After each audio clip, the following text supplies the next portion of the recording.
Morning, everybody out there on YouTube. It's Jim Richards, your abstract Canadian artist. Just having my morning Tim Hortons coffee here. Can't function without it.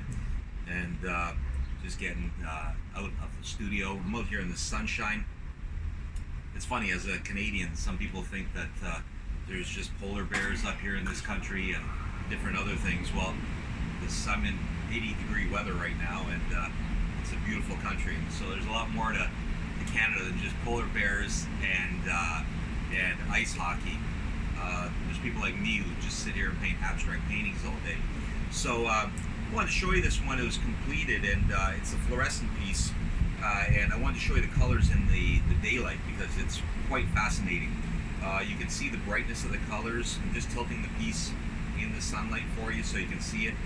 With the texture, there's also a texture in this piece up close, which is very, very nice.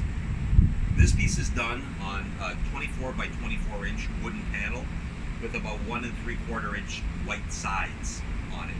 So it's really nice. It's not on canvas, it's on panel, so it's nice for longevity, and it's also framed with professional hanging wire and hooks, so it's good to hang as it is. No frame needed. On top of this piece, it's not varnished yet, but it's going to have a professional grade UV protected varnish, which also enhances the piece when it's in your setting in your home. But yeah, this piece here was done with acrylic fluorescent paints. As you know, I like painting in fluorescent and neon colors, and this is the best way to show this piece is outside in the sunlight, because it really is, bouncing the colors back at you out there. And not only was it done in acrylic, but we have elements of spray paint here too, with the drip effect. We have a white spray paint on top, and we have a green spray paint right there. So nice urban type of look, graffiti-esque kind of look, but staying true to the abstract, quality of the piece. Now, this piece here is really unique, like I said, because it is on wooden panel. I do some on canvas also, but I love the shape of it. Really nice and uniform size, 24 by 24 inches on this piece. So really a nice looking piece. I think I'm really proud of this one, how it came out. And people always ask me, well, why'd you paint neon or fluorescent, and where'd you get your inspiration from? Well, my abstract painting, I got a lot of my inspiration from a lot of the masters, the Jackson Pollocks, the Expressionist works of William de Kooning, but I also am quite a lover of pop art, and the Andy Warhols, the Basquiat's, but the fluorescent paint almost inspires me from the 1960s or 70s posters, when they used to do those posters in the very bright neon colors, and people would put the black lights in their room to kind of show off the psychedelic colors.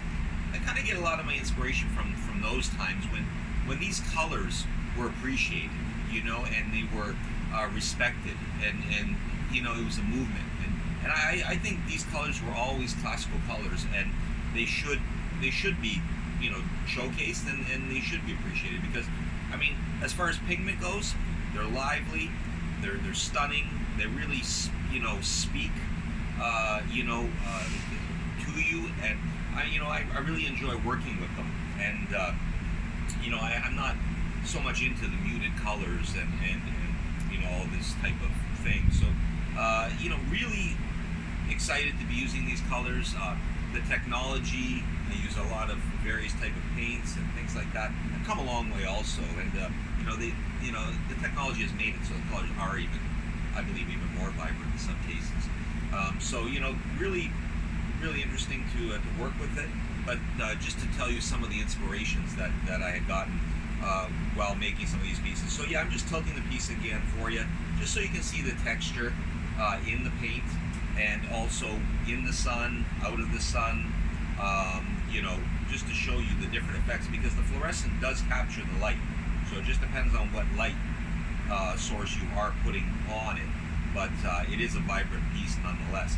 So my works, Jim Richards, abstract painter, where can you get them? Okay, good question. Artfinder.com. Under search, Jim Richards. There's one source. Saatchi Art, very leading art site in the world. Again, under the search tab, Jim Richards. Also under Etsy.com, well-known marketplace for art. Under a gallery called Pop TV Galleries. If you punch up Pop TV Gallery, you'll see that gallery with a lot of my works in it. So yeah, those are the venues to see my works again. Just a pleasure to show off my works. Outside the studio, I like showing the process. I believe in some of the previous videos you can see this actual piece being made. So this is the piece when it's completed, and this is the piece in the sunlight. So it gives you a great indication what it looks like and the quality of the piece. So thanks for having me show you the piece. And if you want to acquire any of my works, just go to any of the websites I've shown you. Okay?